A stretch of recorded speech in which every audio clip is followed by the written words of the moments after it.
V našem morju lahko srečamo stalno skupino približno 80 delfinov, za katere skrbi društvo Morigenos. Kopenska ekipa pregleda območje, ki je nekoliko bližje obali, medtem ko se morska ekipa poda bolj ven na odprto, tako da pregledamo res čim več območja. Največja težava delfinov je neodgovorno ravnanje človeka in poletni hrup.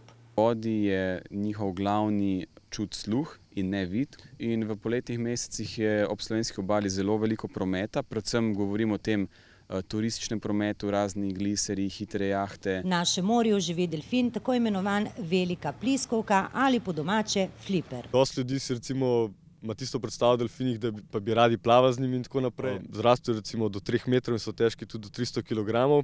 Njihova igra je bolj groba. V poletnih taborih, katerih namen je predvsem omogočiti mladim delo na terenu ter okoljsko izobraževanje, so prisotni mladi iz celega sveta. I have learned about photo identification and how they take pictures of the dolphin's fin. It's nice, a lot of fun, great people to hang out with, so. Vsako srečanje z delfini je nekaj posebnega.